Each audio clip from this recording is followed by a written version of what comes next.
하나님 말씀 함께 보겠습니다. 주보상에는 요한복음 8장 12절 한 절로 나왔는데요. 11절, 12절 두 절 읽도록 하겠습니다. 8장 11절, 12절.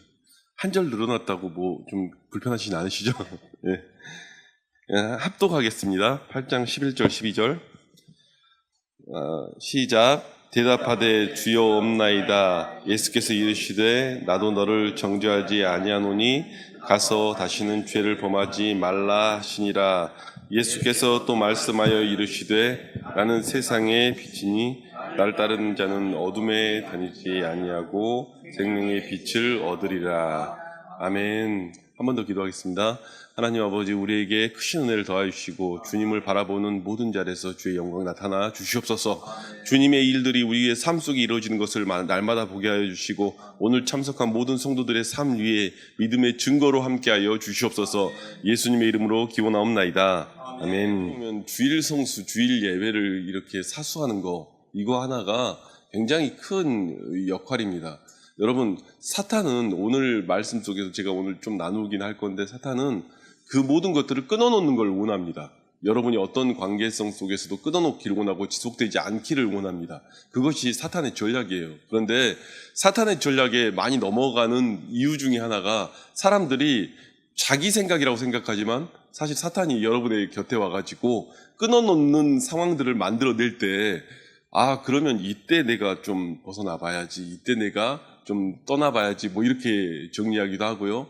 사실 저희 교회도 그렇지 않습니까? 담임 목사가 바뀌는 이슈 앞에 그럼 이때 좀 옮겨봐야지, 이때 정리해봐야지, 이런 것들이 사실은 늘 마귀는 우리 곁에 와서 이야기를 합니다. 그런데 그걸 넘어서서 우리가 지속적으로 무언가를 해나가는 그 시간들이 저는 은혜라고 생각을 합니다. 오늘 말씀을 제가 대하면서 먼저 이렇게 깔고 이야기한 이유는 오늘 말씀의 내용이 그 내용이기 때문이에요. 이 내용이기 때문에 제가 조금 더 이야기를 드립니다. 명절에 여러분 그 크신 은혜가 여러분 가운데 임하기를 축원합니다. 오늘 말씀은 요한복음 8장에 나와 있는 내용인데 이 말씀이 좀 되게 아이러니해요. 왜냐하면 13절부터 30절, 57절 뭐 여기까지 여러분 설교하는 목사님 많이 없습니다. 왜 없는지 잘 모르시겠죠. 그런데 개인적으로 읽으면 되게 재밌는 부분이에요.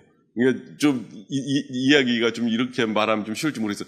개인적으로 읽으면 재밌지만 이걸 설교로 하기는 되게 어려운 내용인 거죠. 왜냐하면 그렇게 뭐 맥락을 못 잡겠어요. 왜냐하면 바리새인들과 서기관들과 싸우는 내용인데 서로 동문서답하거든요. 뭐 예수님이 이렇게 얘기하는 거예요. 야, 나의 증인은, 내가 하나님의 아들인 증인은 하나님이 있고 두 명의 증인이 있어야 되는데 두 명의 증인이 뭐냐? 하나님이 있고 나다. 그렇게 말해요. 이 말도 안 되는 지금 변호잖아요. 하나님하고 내가 증인이다. 이 얘기를 하는 거예요. 그럼 야, 증인이 뭐냐? 하나님이고 나다. 나는 내가 가는 길은 너희는 따르지 못할 것이다. 자살하러 가나? 지금 이 내용이거든요. 그러니까 사실 뭔가 이야기는 계속 하고 있는데 서로 평행선이에요. 좀 이해가 되십니까? 말은 하고 있는데 그런데 왜 이 말도 안 되는 얘기를 굳이 앞에서 예수님이 이렇게 설명을 하고 있을까? 우리가 성경을 보면 생각을 하게 되죠. 서로 말도 안 되는, 그러니까 듣지도 않고 말을 하는데 듣긴 듣는데 잘 서로 이해도 못하고 이해도 못하는데 그냥 듣고 뭐 이걸 반복을 하고 있으니까. 그러니까 사실 그냥 뭐 이게 설교 주제 아니라 읽는다고 하면 13절부터 31절이 재밌어요. 그래서 설교라고 생각 안 하고 읽으면 재밌는데 설교를 하려고 하면 이거를 뭐 어떻게 설교하란 말이야, 이렇게 되는 본문이죠. 그래서 목사님들이 설교를 잘 안 하는 거예요. 그런데 이 이야기를 가지고 제가 만약에 설교를 한다면 저는 12절에 포인트를 둬서 설교를 하게 될 것 같다는 생각이 들어서 여러분에게 그렇게 말씀을 전하면서 이야기해 보려고 합니다. 초막절이에요. 초막절에 일어난 일이 요한복음 8장이죠. 초막절은 무슨 날이냐면 제가 말씀드렸어요. 다른 절기는 이렇게 포도주를 뿌리고 그런 그 포도주로 하는 그런 절기라고 하면 이 초막절은 물의 절기라고 말해요. 그러니까 물을 뿌려서, 그러니까 물이 없는 사막지대, 광야지대인데 물을 뿌려서 그 하나님이 일하심에 대하여 찬양하고 경배하는 날이에요. 그러니까 우리로 말하면요, 워터밤 있죠. 물로 하루 종일 쏘고 다니는 그런 축제잖아요. 근데 사실은 초막절은 물을 뿌림으로 인해서 하나님이 우리에게 준 영광과 그런 걸 고백하는 그런 거예요. 그러니까 저희가 어떻게 보면은 지금 우리 시대에서 생각을 하니까 조금 이게 뭐 물 뿌렸다 뭐 크지 않을 수 있는데 이들에게는 되게 큰 날인 거죠. 실로암에서 물을 떠가지고 물을 뿌리고 막 이렇게 하는 거니까. 그래서 그 실로암 찬양 그 내용들 제가 잠깐 이야기 드렸지 않습니까? 실은 여기에 초막절에 관계된 얘기예요. 어두운 밤에 캄캄한 밤에 새벽을 찾아 떠난다. 종이 울리고 밤이 울어도 내 눈에는 오직 밤이었소. 우리가 처음 만난 그때는 차가운 새벽이었어. 근데 무슨 얘기를 하는 거냐면 여러분, 이 한 여인, 죄인의 여인에 대한 이야기를 포함되어 있지만, 죄인이었는데 가늠하다 현장에 붙잡힌 여인을 얘기하고 있지만, 결국은 12절의 그 모든 총체의 맥락이 다 담겨 있는 거예요. 빛 대신 주님을 만난 날. 빛 대신 주님을 만난 날. 빛 대신 주님을 만났다는 그것이 아니면 이 모든 내용이 정리가 안 되는 거예요. 빛 대신 주님을 만나지 않으면 뒤에 있는 바리새인과 사두개인들의 서기관들의 이야기가 그렇게밖에 안 보이는 거예요. 예수님을 눈앞에 보면서도요, 예수님하고 대화를 하고 있으면서도요, 예수님의 이야기를 못 알아듣는 거예요. 왜요? 내게 빛이 안 비춰졌으니까. 내 안에 빛이 비춰져야 주의 음성이 들리고 주의 이야기가 들리고 주님의 것들이 보이는 거예요. 그 전에는 깜깜한 밤이고 깜깜한 시간이고 정말 내가 아는 줄 아는데 모르는 것이고 내가 정말로 뭔가 다 할 줄 알 것 같은데 그렇지 않는 것이고 그것이 우리의 인생이고 우리의 이야기였던 거죠. 그런데 이 가늠하다 현장에 붙잡힌 여인한테 주님이 뭐라고 말합니까? 지금 여기에서 고발하던 그들이 어디 있느냐? 그랬더니 대답하되 주여 없나이다. 예수께서 이르시되 나도 너를 정죄하지 아니하노니 가서 다시는 죄를 범하지 말라. 여러분, 죄를 없이 하겠다고 말하는 게 아니라 너의 죄에 대한 책임을 묻지 않겠다고 말하는 거예요. 이게 예수님의 방식이에요. 죄가 없게 한다는 게 아니라 너에 대한 죄에 대한 책임을 없이 하겠다고 말하는 거예요. 이해가 되십니까? 우리가 죄를 범하지 않는다고 말하는 게 아니고 안 범하기 바랍니다, 물론. 근데 안 범한다는 말이 아니고 범할지라도 그 예수 그리스도의 은혜 가운데 가면 우리의 죄에 대한 책임을 우리가 묻지 않겠다고 이야기하는 거예요. 그래서 사람 마귀는 여러분에게 다가와서 너의 죄의 책임이 뭐냐? 넌 죄의 책임을 져라. 넌 죄의 책임을 져라. 돌로 가다 쳐 죽이겠다. 이러면서 막 몰려들어도 예수님께서 뭐라고 말해요? 너에 대한 죄에 대한 책임은 내게 묻지 않겠다고 이야기하는 거예요. 그게 예수님의 방식인 거예요. 그래서 예수님은 우리에게 책임을 묻지 않겠다고 말하고 이제 다시는 더 이상 죄 짓는 곳에 가지 말라고 얘기하는 거예요. 그것이 예수님의 방식인 거예요.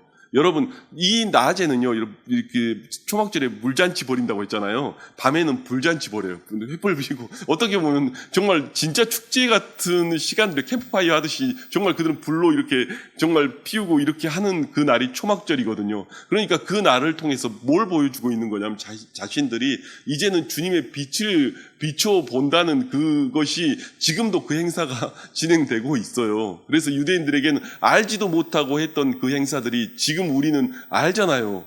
그분이 빛으로 오신 그 주님이시라는 사실을.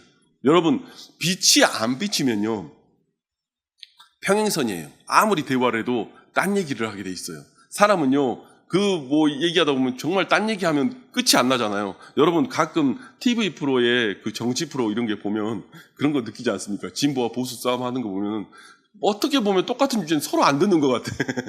그렇지 않아요? 같은 주제를 같이 듣고, 예, 선생님 말은 그러하신데, 그 말을 잘 알아듣겠습니다. 잘 못 알아들은 것 같아. 그리고 딴 얘기를 스스로 또 자기 얘기를 하잖아요. 근데 사실은 마치 그런 느낌이에요. 지금 예수님과 바리새인들의 대화는 나는 나대로 평행선을 이야기하고 너는 너대로 평행선을 이야기하는 거지 서로 자세히 못 알아듣고 이야기하는 거예요. 왜 못 알아듣고 이야기한 줄 아십니까? 주님이 내게 빛으로 비춰줘야 내가 알아듣기 시작해요. 성령의 조명이 있어야 알아듣기 시작해요. 우리가 창세기 있던 1장에 있던 그 얘기가 그 요한복음 1장에 그렇게 그대로 들고 오지 않습니까? 요한복음 1장 말씀 제가 한번 읽어드리겠습니다. 태초에 말씀이 계시니라 이 말씀이 곧 하나님과 함께 계셨으니 이 말씀이 곧 하나님이시니라. 만물이 그로 말미암아 지은 바 되었으니 지은 것이 하나도 그가 없이는 된 것이 없느니라. 그 안엔 생명이 있었으니 이 생명은 사람들의 빛이라. 빛이 어둠에 비치되 어둠이 깨닫지 못하더라. 하나님께로부터 보내심을 받은 사람이 있으니 그는 이름은 요한이라. 그가 증언하러 왔으니 곧 빛이 대하여 증언하고 모든 사람은 자기로 말미암아 믿게 하려 함이라. 그는 이 빛이 아니요 이 빛에 대하여 증언하러 온 자라. 참빛 곧 세상에 와서 각 사람에게 비추는 빛이 있었나니 그가 세상에 계셨으며 세상은 그로 말미암아 지은 바 되었으되 세상이 그를 알지 못하였고 자기 땅에 오매 자기 백성이 영접하지 아니하였으나 영접하는 자 곧 그 이름을 믿는 자들에게는 하나님의 자녀가 된 권세를 주셨으니 이는 혈통으로나 육종으로나 사람의 뜻으로 나지 아니하고 오직 하나님께로부터 난 자들이니라. 요한복음 1장이에요. 요한이 이 요한복음 전체를 쓰기 시작점에 이걸 쓴 거예요. 창세기를 가져왔어요. 태초에 말씀이 계셨는데 그건 말씀은 로고스라고 그래요. 로고스라고 하는 것은 어떤 거냐면 여러분 철학을 공부하신 분들은 이해하시겠지만 철학을 공부하면 맨 첫 페이지가 뭐냐면요. 헤라클레이토스는 모든 인생의 원리가 불이었다. 탈로스는 모든 만물의 첫 시작이 물이었다. 원자였다. 그러니까 사람들이 뭔 생각을 한 거냐면 다 앉아갖고 야, 세상의 시작은 어떻게 시작됐을까? 막 이렇게 그리스 철학자들이 고민을 한 거예요. 예를 들어 이야기를 한 거예요. 그래서 엄청 고민을 한 거예요. 그래서 탈레스는 물이었다고 생각을 한 거예요. 물에서 모든 것이 시작됐다. 헤라클레이토스는 불이었다. 불에서 모든 것이 시작됐다. 누구는 뭐였을 것이다. 뭐였을 것이다. 뭐였을 것이다. 갑자기 철학 강의가 돼버렸는데. 그런데 이들에게 물어봤더니 이들이 어디까지 고민을 해봤냐면 제일 끝에 뭐라고 생각을 한 거냐면 로고스였다고 생각을 한 거예요. 그냥 그 한 단어를 특정한 거예요. 태초의 모든 시작점이 로고스였을 것이다. 사도 요한이 그 얘기, 오 그래, 야 너네 진짜 똑똑하다. 로고스까지 알았어.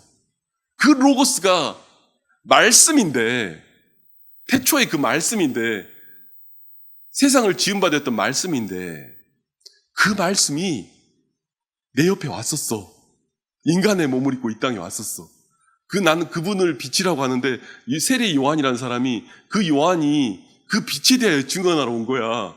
그 빛이 있는데 너희가 말한 그 로고스가 바로 예수 그리스도야. 이 얘기를 지금 하는 거예요. 요한복음 1장이 그걸로 시작한 거예요. 창세기 1장에 나와 있는 내용을 가지고 와가지고 너네가 지금 머리를 써서 내내 고민했던 그 로고스가 바로 예수 그리스도야. 여러분, 그런데요, 이 말을 좀 다르게 얘기하면요. 최춘선 할아버지가 썼던 말이 그거거든요. 어거스틴의 조명론이에요. 최춘선 할아버지가 요한복음 1장 강의하면 심령이 가난한 자는 나오는 그 내용이 어거스틴의 조명론이거든요. 어거스틴의 조명론이 뭐냐면 어거스틴이 그 생각을 한 거예요. 지금 제가 방금 말한 게 어거스틴 조명론이에요. 어거스틴이 무슨 말을 한 거냐면 저 장막 뒤에 커튼이 하나 크게 쳐져 있는데 인간이 머리를 굴리고 쓰고 아주 연구를 해가지고 내 근본의 하나님을 알아보려고 파고 들어가서 찾은 게 로고스인 거예요. 거기까지인 거예요. 로고스예요. 왜냐하면 창세기에 써 있으니까 말씀이었을 것이다. 말씀, 그 로고스예요. 그런데요, 조명론이 뭐냐면 인간은 머리의 한계는 거기까지인 거예요. 그런데 반대편에서 하늘에서 그 커튼을 열고 인간에게 빛을 비춰줘야 이 말이 알아들어진다는 얘기. 반대편에서 하나님 쪽에서 빛을 우리에게 비춰줘야 그 말이 알아들어지는데 그 빛이 예수 그리스도라는 거예요. 예수 그리스도를 통해서만이 하나님을 알 수 있다고 이야기한 거예요. 그 빛에 대하여 증언하러 온 자가 요한일 뿐이고 그 빛이 왔는데 앞에 나와서 설명하는 자, 길을 깔아주는 자가 요한일 뿐이고 그 이후에 빛은 오늘 예수 그리스도가 그 가운데 나타나서 우리에게 빛을 비춰주셔야만 주님이 누군지를 알고 주님이 우리 가운데 역사하신 줄 알아요. 현대에 많은 목사님들이 설교를 합니다. 그런데 제가요 좀 조심스러운 얘기지만 조그만 교회니까 좀 편하게 깎게요. 목사님들이 설교를 하는데 목사님들이 설교 속에 내가 보면 예수 그리스도 설교를 해요. 그런데 왜 저기는 냉랭하지라고 생각을 해보면 예수 그리스도는 설교를 하는데 예수 그리스도의 주되심을 설교하지 않아요. 예수 그리스도가 나의 주인임이 설교되지 않아요. 그냥 예수 그리스도 소개하는 데서 끝나요. 예수 그리스도가 우리의 주되심이 설교가 되지 않으니까 중심이 바뀌지 않는데 뭐가 바뀌겠습니까? 중심이 그리스도 중심으로 나머지 것들이 정리가 돼야 바뀌는데 내 중심이 그리스도. 이거 한번 예수님 한번 들어보실래요? 예수님에 대해서 이야기 한번 들어보실래요? 예수님 이런 분이셨어요. 이렇게만 얘기하는데 거기에 뭐가 바뀌겠습니까? 여러분, 성령이 조명을 비춰줘야 주님이 내게 주되심이 보이고요. 주님이 내게 역사하시는 그 중심이 보이고요. 그리고 내가 죄짐에서 해방되었다는 그 이유가 보이는 거예요. 그리고 그 다음부터 하나님의 일들이 이루어지는 거죠. 여러분, 그래서요, 어떻게 회복 그 이후라는 설교 제목을 갖고 오늘 여러분 나눴는데, 회복 그 이후의 설교 제목은 결국은 첫 번째는 믿음입니다. 주님이 내게 비춰주는 성령의 조명함으로 내가 믿어져야지 그 다음에 여기 나온 그 8장에 나온 헛소리를 안 해요. 바리새인들이 하는 그 헛소리를 안 해요. 왜냐하면 자기들은 합리적이라고 생각하지만 헛소리거든요. 왜냐하면 굉장히 똑똑하게 대답해요. 바리새인들이 대답한 내용은 자세히 보면. 그리고 진중하게 듣긴 들었어요. 그런데 정말 본질을 못 깨뚫는 거죠. 근데 예수님이 미리 얘기하는 거예요. 당신이 십자가에 달리실 사건과 당신이 나중에 돌아올 그 사건을 위해서 미리 얘기한 거예요. 너희는 이 빛을 알라고. 그가 어떻게 우리 가운데 역사할 줄을 먼저 이야기하신 것뿐이에요. 여러분, 우리에게 빛을 오신 주님이 와야 다른 얘기를 안 해요. 예수님에 대해서 오해합니다. 왜 오해해요? 빛 대신 주님이 아니고요. 저 멀리 있는 주님이고요. 그 뭐 철학하고 뭐 얼마 차이 안 나지 않습니까? 저는 이게 요한이 했던 말이 그 딱 와닿아요. 전도할 땐 이렇게 하는 거 맞는 것 같아. 너희가 그렇게 고민했던 그 본질이 무엇이냐? 예수 그리스도다. 이렇게 얘기하는 거죠. 그리고 회복 그 이후에 그 빛의 조명을 받으면요. 더 중요한 게 하나 더 있어요. 더 중요한 게 있는데 뭐냐면 이게 돼야 이 이후의 삶이 됩니다. 뭐냐면 주님을 사랑하셔야 돼요. 그 빛의 조명함을 받아 주님을 사랑해야 돼요. 여러분, 어떻게 내가 신앙생활 그렇게 지속하고 어떻게 그 기도생활 지속하고 어떻게 예배생활 지속하고 이 끊어지지 않는 그 모든 상황 속에 지속해 나가겠습니까? 여러분, 사랑이 있으면 지속이 돼요. 왜 끊어진 줄 아십니까? 여러분, 우리가 정말 악마의 마귀의 행색이라고 하는 제국주의나 이런 것도 결국은 그런 거지 않습니까? 제국주의도요, 그 나라 고립시킬 때 그 나라를 안에 분파를 시켜요. 양당으로 나눠가지고 분파를 시켜요. 그리고 분리시켜요. 서로 지배구조를 만들어요. 제국주의들이 그렇게 해서 나라를 하나씩 삼켜 먹는 거예요. 뭘로 하는 거예요? 서로 싸우게 만드는 거예요. 내분 내에서. 이 땅도요, 마귀가요, 뭐 하는 거 보면 서로 싸우게 만들어요. 분파를 만들고 당파를 만들고 싸우게 만들어요. 그래가지고요, 결국은 마귀가 하는 역사들이에요. 교회도 그렇고, 어느 곳이나 그래요. 그렇게 해서 싸우게 만들어가지고, 제대로 일 못하게 만드는 거예요. 그래야 마귀가 통치하기 쉽거든요. 제국주의의 그 거대한 나라들이 연약한 나라들 잡아먹을 때 다 그렇게 한 거예요. 그 나라를 통째로 막 삼키기 어렵잖아요. 자기들 내부에서 계급을 만들어갖고 싸우게 만들어요. 그래가지고 쪼개먹는 거예요. 마귀가 하는 행동들이에요. 우리는 마귀의 이야기들을 보면서도요, 잘 안 보는 거예요. 지금 우리에게도 그런 생각들을 자꾸 분산을 시키는 거예요. 자꾸 떨어져 나가는 거 생각하게 만들고 내 삶이 어떻게 뭐 분리되는 거 생각하게 만들고 자꾸 그렇게 해가지고 서로 분파해갖고 만드는 거예요. 그런데 여러분, 하나님이 그 일들을 이루실 때 보면요, 이 사랑이라는 걸 통해서 그 모든 과정을 넘어가게 만들어주는 거예요. 성령이 역사하는 그곳에는, 그 빛이 조명하는 그곳에는 사랑이 있습니다. 상대를 이해하는 그 앞에 내려가는 사랑이 있습니다. 여러분, 주님과의 관계에서 어떻게 주님과의 그 관계와 대화를 지속할까? 주님을 제일 사랑하면 돼요. 주님을 가장 사랑하면 주님 만나고 싶죠. 여러분, 여기 다 나이 드셔서 좀 모르겠는데 젊은 친구들 막 연애하는 거 보면 정신없잖아요. 왜 정신이 없어요? 그것밖에 안 보이니까. 왜 그때는요, 뭐든지 다 해요. 제가 아는 권사님은 그 남편 장로님 그렇게까지 멋져 보이진 않는데 연애할 때 그 집에서 반대하니까 담장을 뛰어넘었더라고요. 그래서 나는 그 권사님 대단.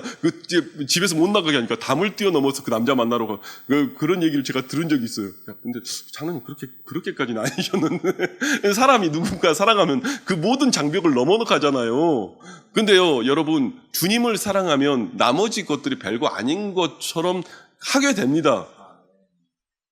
주님을 사랑하는 그 빛의 은혜의 조명을 받으면요, 나머지 어려움들이 그렇게 어렵지 않아요. 근데 여러분, 간대는 이유는요, 이 빛이 조명함을 받아 믿음이 안 생기고 사랑이 안 생기니까 그게 안 되는 거죠. 여러분, 저는 지금도 그 기도를 해요. 주님, 제가 사랑이 없습니다. 제가 주님을 더 사랑하게 해주십시오. 내가 주님을 더 알기를 원합니다. 주님 사랑을 더 알기를 원합니다. 주님 사랑을 더 알기를 원합니다. 그게 제 기도 제목이에요, 저도. 왜냐면요, 사랑이 있어야 그 모든 것들 지속할 수 있고요. 사랑이 있어야 그 모든 과정 가운데서 그 하나님과의 관계성 속에서 계속 해나갈 수 있어요. 안 그러면요, 맨날 보이기식밖에 안 돼요. 하는 형태들도요. 근데 그거 여러분, 보이기식으로 하는 사람은요, 티가 납니다. 보이는 식으로 하는 건 티가 나요, 다. 여러분, 우리 전도사님이 오늘 막 이렇게 기도하면서 하길래 제가 오늘 내가 설교를 짧게 하고 한번 제가 그러기도 했어요. 근데 왜 그랬냐면 이번 주간에 하루에 2시간씩 와서 교회 와서 기도하고 막 그러고 있는 모습 보니까 근데 그게 주님 사랑 안 하면 나오겠습니까? 그 먼 거리를 왔다 갔다 해가면서 그렇게 되겠습니까? 사랑하는 마음이 있어야 뭔가를 하죠. 교회를 사랑하는 마음이 있어야 뭘 하는 거고 사랑하는 마음이 있어야 뭔가 나오는 거지. 안 그러면요, 예배 나오기도 힘들고요. 뭐 그 교회 시간 들여서 이곳에 와서 기도하겠다 그런 생각도 안 들고요. 여러분, 사랑하는 마음이 있어야 뭘 하는 거예요. 그런데 여러분, 그 교회를 사랑하는 마음 좋습니다. 그런데요, 더 중요한 건 그 빚된 자녀가 회복 그 이후의 삶이 계속 지속되는 비밀은 다른 거는 두 번째 문제고요. 주님을 깊이 사랑해야 그 이후의 삶이 되는 거예요. 그래야 이 딴소리 안 해요, 지금. 이 13절에서 31절까지 그 딴소리는, 바리새인들이 하는 소리는 사랑 안 하고 계산하니까 안 되는 거예요. 여러분, 하나님의 일들과 교회의 일은요, 그 사랑에서부터 시작되는 겁니다. 여러분, 그 사랑이 여러분 가운데 있기를 원하고 여러분 가운데 누려지기를 축복합니다. 이 명절에 각양 모든 자리에서 여러분의 복받는 자리에 설 수 있기를 원합니다. 우리 시간 기도하시는데